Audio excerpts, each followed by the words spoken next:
Kisah Santo Paulus dari Salib, pendiri Kongregasi Pasionis, oleh Pastor Carlo Marziali CP. Bab ke-20, Bagaimana Mencintai Sesama. Ibu belas kasihan. Cinta kasih kepada Allah tidak dapat dipisahkan dari cinta kepada sesama. Kedua-duanya bersatu dan saling meliputi seperti bunga dengan harumnya, seperti nyala dan panas. Paulus yang sungguh mencintai Tuhan mencintai juga sesama, sehingga digelari ibu belas kasihan. Kepada Pater Ludovicus yang mengeluh kepadanya karena untuk membantu sesama pernah harus meninggalkan studi dan bacaan rohani, Paulus berkata, tinggalkan segalanya bila perlu untuk membantu sesama dan menerimakan pengakuan dosa, karena tidak mungkin Pater melakukan sesuatu yang lebih besar daripada mengerjakan cinta kasih. Apabila mendengar tentang orang miskin, ia sangat terharu dan mengeluh.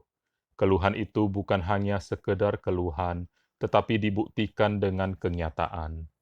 Selama paceklik yang melanda beberapa daerah Italia pada tahun 1764, ia menulis surat edaran kepada semua biarawan untuk mengajak mereka mengurangi makanan mereka untuk membantu orang yang datang minta tolong ke pintu biara. Dengan gembira hati ia melihat bahwa ajakan itu diterimanya dengan suara bulat.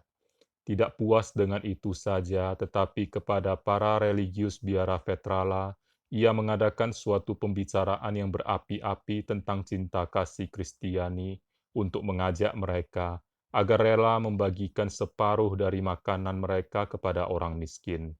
Ini pun diterima dengan penuh kerelaan oleh komunitas. Mengenai diri sendiri, ia berkata kepada bruder yang mengurus dapur, "Sup dan roti saya berikanlah kepada para miskin. Bagi saya, cukuplah bila diberikan sepotong roti kering di ruang makan. Jelaskah, bruder?" Pada masa itu juga, apabila ia memasuki ruang makan, ia berkata kepada seluruh komunitas, "Kita tidak akan mati kelaparan. Siapa yang hendak meninggalkan sup atau sayuran, serta separuh roti untuk orang miskin, silakan dengan berkat Tuhan." Uang dan pakaian untuk yang memerlukan. Lama-kelamaan sudah menjadi acara tetap untuk membagikan barang yang sangat dibutuhkan kepada para miskin, seperti pakaian, selimut, ranjang, uang. Di Roma, Bruder Bartolomeus ditugaskan supaya setiap hari memberi roti, anggur, dan sayur kepada seorang wanita yang miskin yang disebut Ibu Rosa. Sewaktu Ibu Rosa jatuh sakit, dikirim juga telur segar. Di Pulau Ischia, ia sendiri mengulurkan tangan kepada orang kaya supaya mereka membantu dia untuk mengusahakan pakaian bagi beberapa putri yang tidak memiliki apa-apa. Di Vetrala, seorang putri akan menikah, tetapi tidak mempunyai uang untuk membeli ranjang. Ia datang untuk memohon bantuan Pater Paulus dan ia menolong sehingga bisa memenuhi cita-citanya. Seorang putri lagi yang akan menikah tetapi tidak mempunyai perlengkapan, ia pun minta tolong dan Paulus memberi kepadanya segulung kain yang sudah dibeli untuk keperluan biara. Ia berkata, "Bagi kita Tuhan akan menyelenggarakannya. Inilah prinsipnya, daripada membiarkan orang miskin kelaparan, lebih baik saya sendiri tinggal tanpa makan." Sikap ini merupakan pemenuhan perintah Kristus, "Cintailah sesamamu seperti aku mencintai kamu." Melihat Kristus pada orang miskin. Derma yang tidak bersumber pada cinta kasih, memalukan, lagi pula tidak menyenangkan dan menimbulkan kejengkelan pada orang yang menerimanya. Paulus selalu menerima mereka dengan ramah seolah-olah tidak ada tugas lain daripada bercakap-cakap dengan mereka. Di balik pakaian yang compang-camping ia melihat Yesus. Itulah sebabnya ia menerima mereka dengan kasih sayang. Ia berkata kepada mereka, "Besarkanlah hatimu, hai orang miskin Yesus. Ketahuilah bahwa kerajaan Allah adalah milik orang miskin. Celakalah orang kaya yang tidak menggunakan kekayaan itu untuk berbuat baik, sebab kekayaan mereka akan menambah siksaan mereka di neraka." Di Vetrala ada 5 pengemis datang ke biara untuk meminta sesuatu.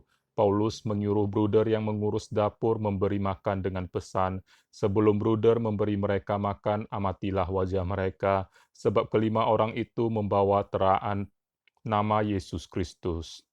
Sesekali imam itu memperoleh suatu kurnia istimewa.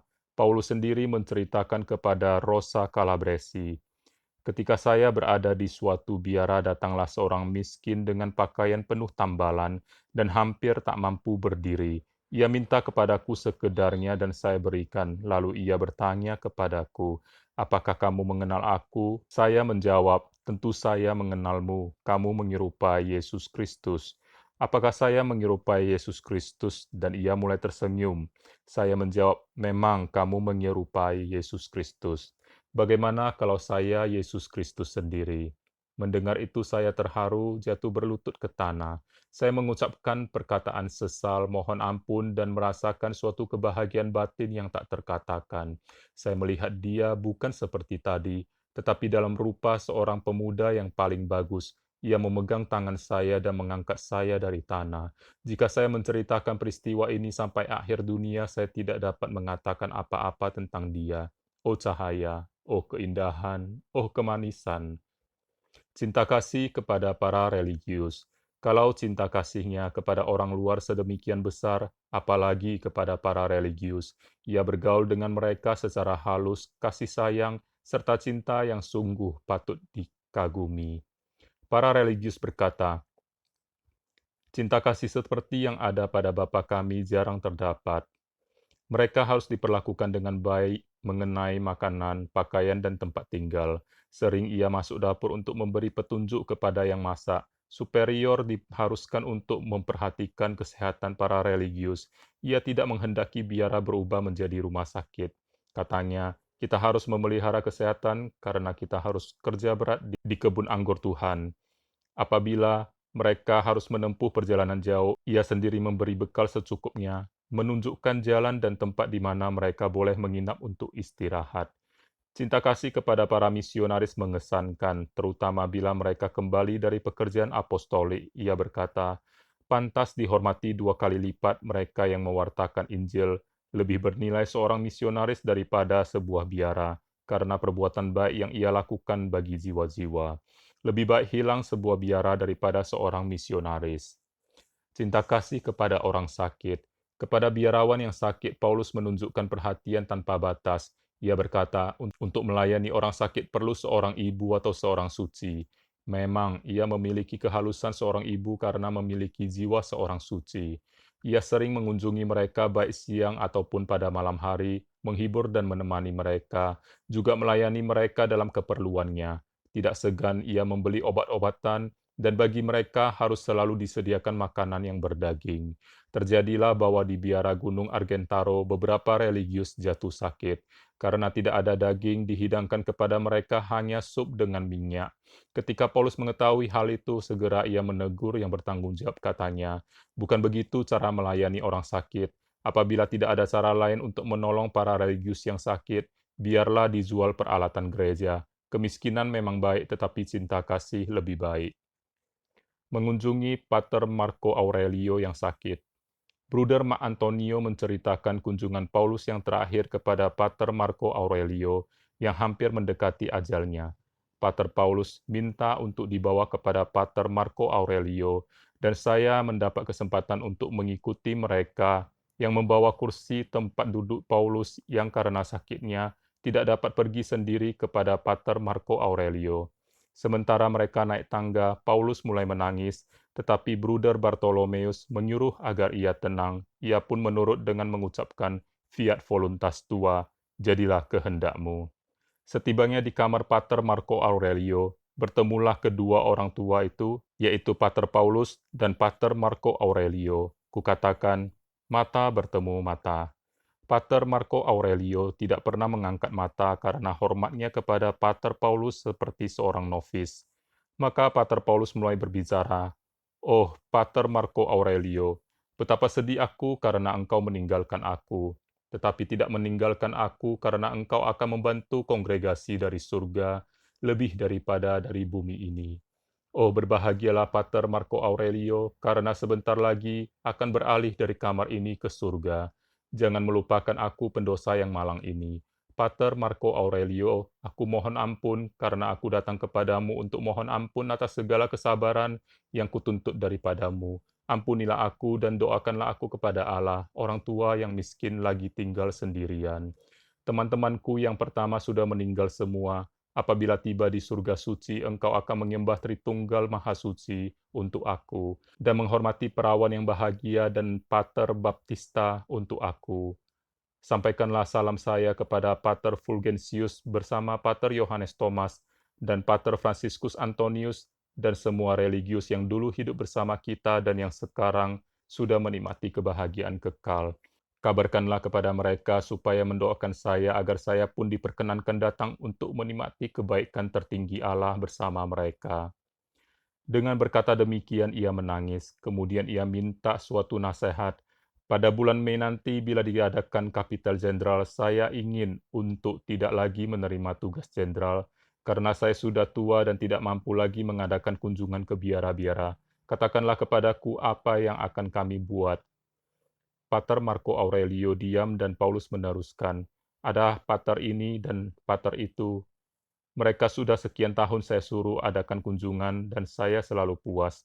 Pater Marco Aurelio menjawab, yang satu tidak, yang lain pun tidak. Sebagaimana terjadi, Pater Paulus tetap terpilih kembali, tetapi karena Paulus tidak mendengar jawaban yang diberikan Pater Marco Aurelio, ia menanyakan apa yang telah dikatakannya, tetapi Bruder Bartolomeus memberi syarat agar kami diam, supaya jangan menduga bahwa ia yang akan dipilih kembali sebagai pemimpin umum.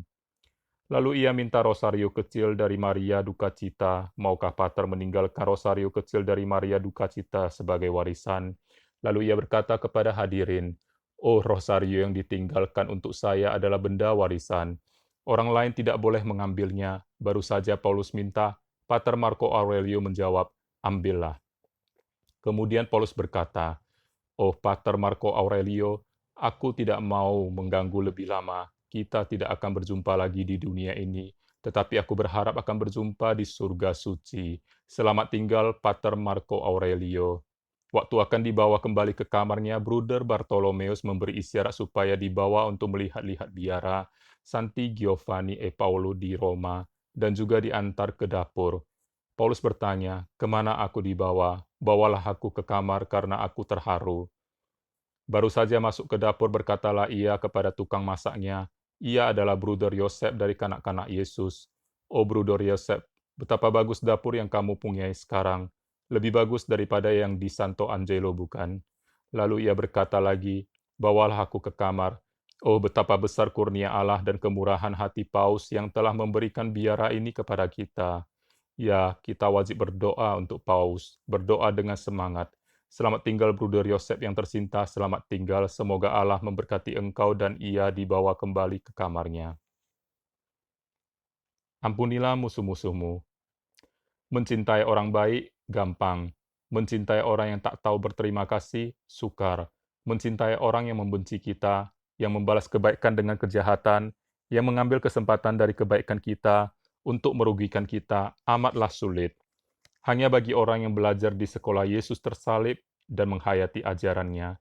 Hal ini masih mungkin, dan justru dalam hal itulah Paulus menunjukkan dan meyakinkan bahwa dia sungguh murid Yesus yang tersalib. Ia tahu bahwa di kelompok-kelompok tertentu orang suka bergurau tentang dia dan kongregasinya dengan nada penghinaan serta rasa kebencian. Namun ia tidak pernah menunjukkan rasa jengkel. Di setiap surat yang ia tulis pada waktu itu, tidak terdapat suatu patah kata pun yang memperlihatkan rasa tidak hormat kepada para lawannya.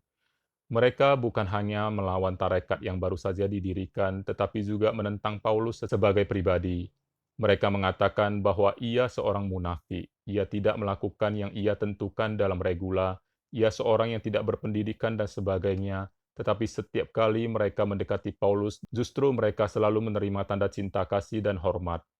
Santo Vincentius Strambi yang menulis riwayatnya yang pertama menceritakan, waktu Paulus pergi ke Roma untuk mendapatkan pengesahan atas regula, di suatu jalan yang sepi, bertemulah ia dengan seorang biarawan yang sama sekali sudah kehilangan semangat panggilannya. Pertemuan ini sebenarnya mendatangkan malapetaka, sebab tanpa sapaan atau basa-basi sebelumnya, biarawan yang sudah lunglai ini mulai dengan kata-kata hinaan dan cercaan tanpa peri kemanusiaan. Kesan baik dari pribadi Paulus digunakan sebagai kesempatan untuk mengamuk. Paulus dihantam hingga terguling ke tanah, lalu dipukul serta diinjak dengan semena-mena. Kendati waktu itu Paulus masih sehat dan kuat, serta mempunyai kemampuan untuk kembali menghajar dengan semestinya, ia lebih suka menerima kesemuanya itu demi cintanya akan Kristus. Hanya kemudian dalam menyinggung kejadian itu ia berkata, kita harus mendoakan dia. Itulah balasan orang kudus. Cara yang sama ia gunakan setiap kali jika ada orang yang mengomel dan memfitnah kongregasinya. Sekarang saya wajib mendoakan mereka kepada Tuhan. Cinta kasih kepada jiwa-jiwa di api penyucian. Cinta kasihnya meliputi juga jiwa-jiwa di api penyucian. Pernah pada malam hari, arwah-arwah orang mati datang minta doanya. Ia sendiri menceritakan kepada Rosa Calabresi. Maka saya mulai mengadakan doa dan tapa yang cukup panjang karena merasa iba sekali kepada mereka. Sekali Bunda Maria memperlihatkan kepadanya api penyucian, ia menunjukkan jiwa-jiwa di sana dengan berkata, "Lihat betapa mereka menderita, kamu harus berdoa banyak untuk mereka." Oh, ia yang pernah melihat tempat siksaan mereka berkata, "Oh, betapa penderitaan mereka, hampir saya katakan, dalam hal tertentu, lebih berat dari penderitaan orang-orang binasa, karena mereka bertahan jauh dari Allah yang sangat mereka cintai." Pada suatu malam ia mendengar orang mengetuk pintu kamarnya, tetapi karena ia menyangka bahwa setan yang datang untuk mengganggu, ia pun berkata, "Pergilah." Tetapi karena mendengar ketukan berkali-kali dan ia tetap tidak tahu siapakah itu, ia berkata, "Atas nama Tuhan aku perintahkan kepadamu untuk mengatakan siapakah engkau dan mau apa." Dari luar suatu suara menjawab, "Aku ini adalah arwah seorang pastor yang malam ini pada jam 12 telah dihukum di api penyucian karena kesalahan yang sudah sering kali Pater ingatkan. Oh, betapa besar penderitaan ini. Kurasa sudah ribuan tahun saya berada di api penyucian." Paulus memandang jam dan berkata, "Baru seperempat jam kamu meninggal dan kamu merasa sudah ribuan tahun." Benar, kurasa ribuan tahun. Paulus bangun, berdoa dan mencambuk diri sampai berdarah. Paginya mempersembahkan misa kudus untuk arwah itu. Selesai misa, ia melihat jiwa itu naik ke surga berselubungkan cahaya.